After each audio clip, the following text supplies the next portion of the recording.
பிரியமான அன்பு சகோதர சகோதரிகளே, என் ஆண்டவராகிய இயேசு கிறிஸ்து நாமத்தாலே உங்களை வாழ்த்துகிறோம். நீங்கள் பலமாக வாழ்வோம் என்று விசுவாசிக்கிறேன். இன்றைய செய்தியை நாம் பார்ப்போம். 20ஆம் தேதிக்கு பிற்பாடு செய்தியை பகிர்ந்து கொள்ளவில்லை. இன்றைக்கு பார்ப்போம்.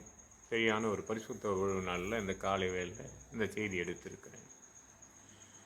ஏனால் ஜாமத்துக்கு முன்பாக விழித்திருந்து காத்திருந்தால்தான் ஒரு வசனத்தை கர்த்தர் என்னோடு பேசுவார். இல்லைனா முடியாது.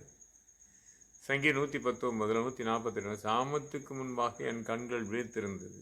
அது உண்மைதான். காலையிலேருந்து இன்னும் உறக்கத்துக்கு கொடுக்கல. சும்மா ட்ரெயினில் கடந்து வரும்போது ஒரு நிமிஷம் ஜெபித்தேன்றது உறங்கினேன். அதுதான் உண்மை. தொடர்ந்து ஒருத்தர் வந்து பேசியிருந்தார். அவருக்கு ரொம்ப நேரம் நான் பேசி கொண்டிருப்பது எனக்கே ரொம்ப கஷ்டப்பட்டேன்.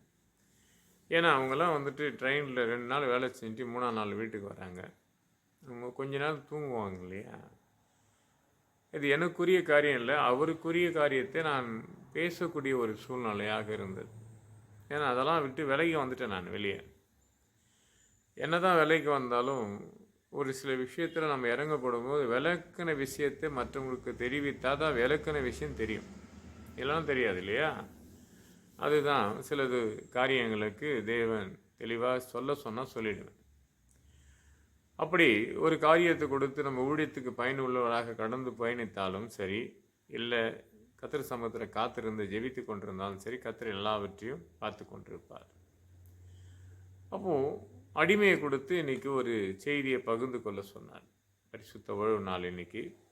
அப்போது சில காரியங்களை தேவன் பகிர்ந்து கொள்ளக்கூடிய சூழ்நிலை ஏற்படுத்தி நமக்கு கொடுப்பார். அது சரியாக இருக்கும், நமக்கு நேர்த்தியாக இருக்கும், அது அழகாக இருக்கும், ஒரு அதிசயம் நடக்கும். அப்போது ஆண்டவராக இயேசு கிறிஸ்து அடிமையை கொடுத்து பேசப்படும் போது மனிதனுக்கு சில சுய சரிகளத்தினால் அடிமைப்படுவான். அது சில பாவத்துக்கு உள்கடுத்து பார்த்தீங்கன்னா நம்மளா போய் மாட்டிக்க மாட்டோம், மாட்டக்கூடிய ஒரு சூழ்நிலை நமக்கு வரும். அப்படி ஒரு சூழ்நிலை வரும்போது அது விலைக்கு நிற்போமா என்று கேட்டால் நிச்சயமாக நிற்க மாட்டோம். அதை தான் ஆண்டவர் சொன்னார். யோவான் புத்தகத்தில் 8ஆம் அதிகாரத்தில் படிக்கும்போது, சத்தியத்தை நீ அறிந்தால், சத்தியத்தை நாம் அறிந்தால் தான் நம்மளை அது விடுதலை கொடுக்கலாம், இல்லைன்னா முடியாது. இந்த சத்தியத்தை அறிவிக்க முடியாமல் இருந்தது மட்டுமல்ல, அது அறியத்தக்க என்னை நான் அர்ப்பணித்து கொடுக்காத ஒரு சில நாட்களாக மாறினது. அந்த சீசன்லாம் பார்த்தீங்கன்னா பனி சீசன். வெளியே வர முடியாது, அது வேதத்தை வச்சு படிக்க முடியாது, ஜெபிக்க முடியாது. சில பலவீனம் என்னை தாக்கிக்கினே இருந்தது. அப்போது நாளைக்கு பார்த்துக்கலாம் என்று சொல்லி என்ன பண்ணிட்டேன், தொடர்ந்து இந்த 3 மாதத்தில் பல நேரங்கள் வேதத்தை படிக்காமல் உக்காந்ததே அதிகம். அப்போ ஆண்டவர் சொல்கிறாரு, சிலது எப்படி அடிமைப்படுதுன்னா பலவீனம்தான். உன் பருவ காலத்தின் பாவங்கள் நமக்கு என்ன பண்ணோம், உட்கார வச்சோம். அடுத்து வர பலவீனங்கள் எழுந்துக்க முடியாத என்னை அடிமைப்படுத்தி கொண்டு இருக்குது. அப்போது இனி செய்திக்கு என்ன ஆண்டு கொடுப்பெனும் போது 1 கொரிந்தியர் புத்தகம் 6ஆம் அதிகாரம் 12ஆம் வசனம் படிக்கப்படும் போது, எல்லாவற்றையும் அனுபவிக்க எனக்கு அதிகாரம் உண்டு, ஆனால் ஒன்றிலையும் நான் என்ன பண்ண மாட்டேன், ஆக மாட்டேன்றது தான் உண்மை. இந்த வேதம் ரொம்ப அழகாக இருக்கும், படிக்கிறேன் கேளுங்க. உங்களிடத்தில் இருபுறம் கருக்குள்ள பட்டயம் இருந்தால், 1 கொரிந்தியர் புத்தகம் 6ஆம் அதிகாரம் 12ஆம் வசனத்தை படிக்கிறேன். கர்த்தர் உங்களை ஆசீர்வதிப்பார்னா என்னோட சேர்ந்து நீங்களும் படிங்க, உங்களை மேலும் மேலும் ஆசீர்வதிப்பாராக. எல்லாவற்றையும் அனுபவிக்க எனக்கு அதிகாரம் உண்டு, ஆகினால் எல்லாவற்றுக்கும் தகுதியானதா, எல்லாவற்றையும் அனுபவி எனக்கு அதிகாரம் உண்டு, நான் ஒன்றையும் அடிமையாக்கப்படுவதில்லை. எல்லாவற்றுக்கும் செய்ய எனக்கு அதிகாரம் உண்டு, ஆனால் எதையும் நான் போய் என்ன பண்ண மாட்டேன், என்னுடைய ஆவி ஆத்மா சரீரத்தை அர்ப்பணிக்க ஒப்பு கொடுக்க மாட்டேன்.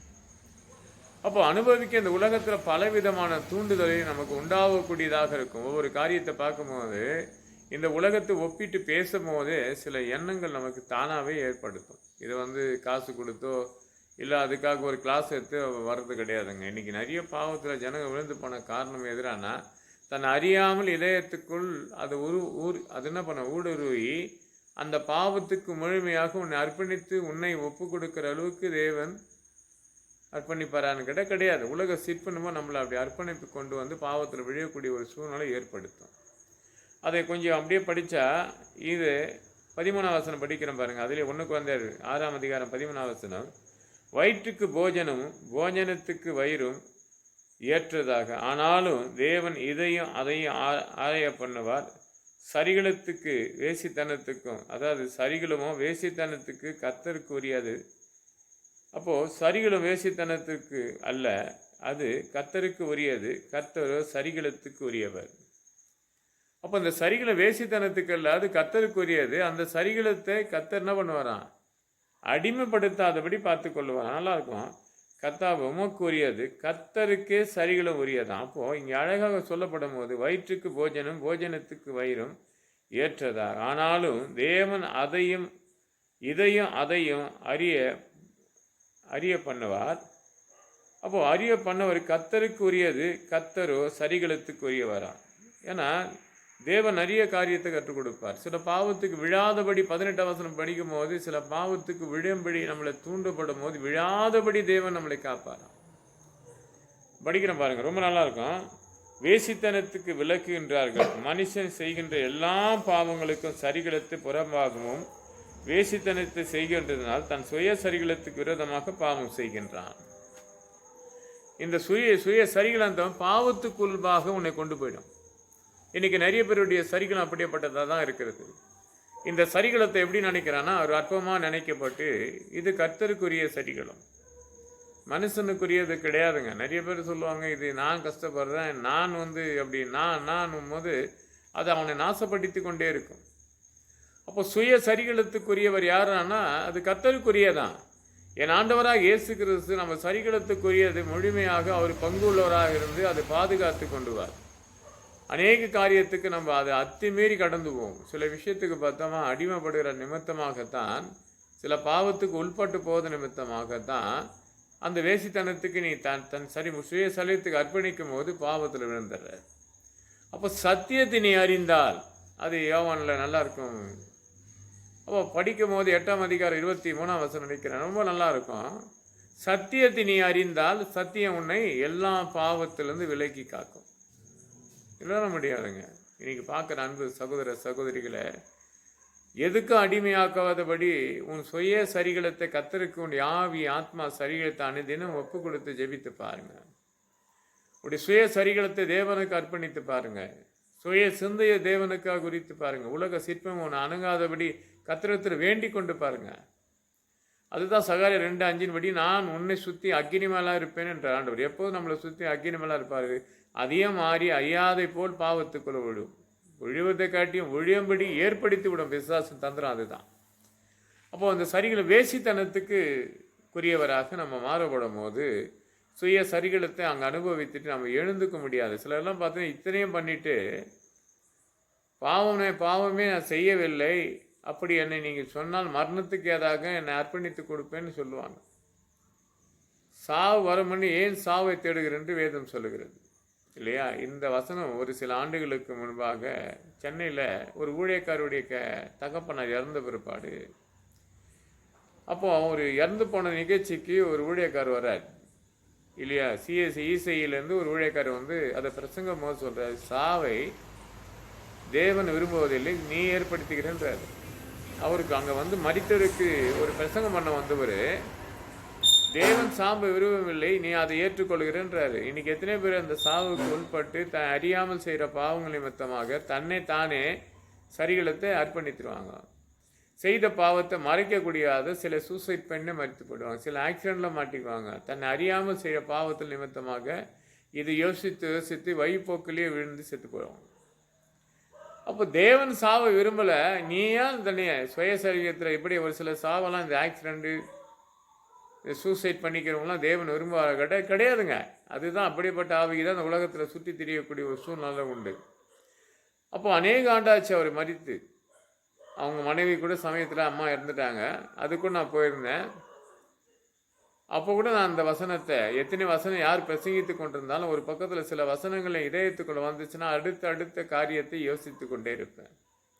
பார்க்குற அன்பு சகோதர சகோதரிகளை, இந்த சுய சரிகளத்தை அடிமையாக்கி கொடுக்காதபடி, ஒருவருக்கும் அடிமையாகாதபடி, இங்கே 1 Corinthians 6:12 சொல்லும்போது எல்லாவற்றையும் அனுபவிக்க அதிகாரம் உண்டு. பவுல் எழுதுறாரு பாருங்க, எல்லாவற்றையும் அனுபவிக்க எனக்கு அதிகாரம் உண்டு. ஆனால் ஒன்றிலே நான் அடிமையாக்கப்பட மாட்டேன். அப்போ இந்த உலகத்தில் எல்லாம் செய்ய நமக்கு தெரியுங்க.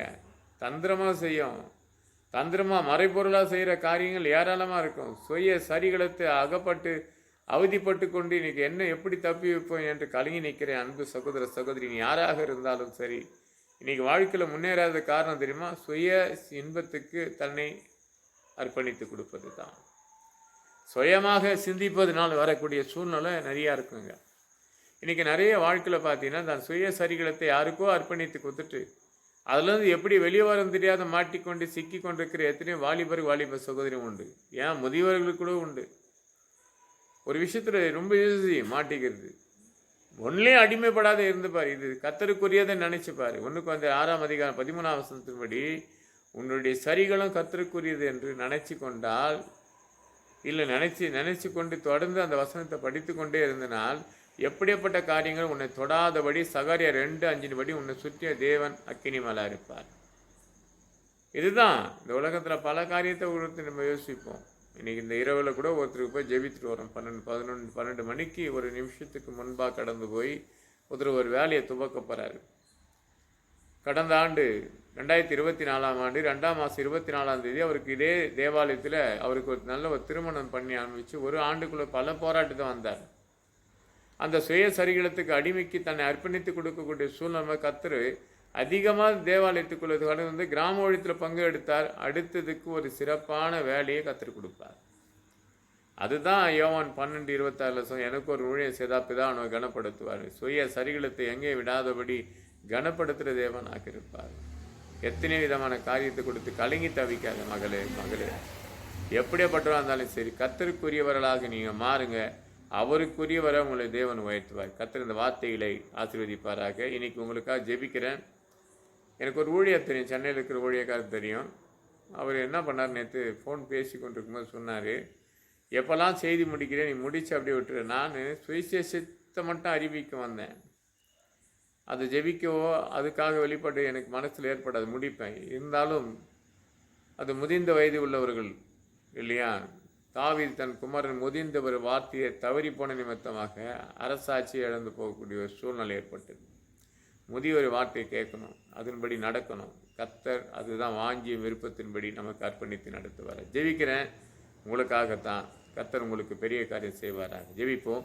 என் அன்பால் நேசிக்கும் நல்ல பிதாவே, கிருபைக்காக சோதரிக்கிறோம், வல்லமைக்காக துதிக்கிறோம். அப்பா, பார்க்குற ஒவ்வொரு உள்ளம் எதுக்கு அடிமைப்படாதபடி எல்லாவற்றையும் அடிமைத்தனத்திலிருந்து விலக்கி அவங்களை காத்துக்கொண்டு இனி வர காலத்தில் நான் சத்தியத்தை அறிவேன், சத்தியம் என்னை விடுதலையாக்கும், ஒன்றும் என்னை அடிமைப்படுத்துவது இல்லை என்று சொல்லி அடிமைப்பட்ட குடும்பத்தெல்லாம் நீ நிமித்தபடியாக எல்லாம் பாவத்தின் காரியம் விட்டு விலகி பரிசுத்தப்படுத்தி கொள்ளும்படி செய்யும் சாமி. சகலத்தை பொறுப்படுத்தி வழிநடத்தும். பார்க்குற அத்தனை உள்ளத்தை திறந்து ஆசீர்வதித்து பெருகவே பெருகட்டும், மகிழ்ச்சியோடு வாழட்டும். நாமும் முக்கியப்பட்டு பெரிய கேசு பிதாவே. ஆமேன், ஆமேன், ஆமேன்.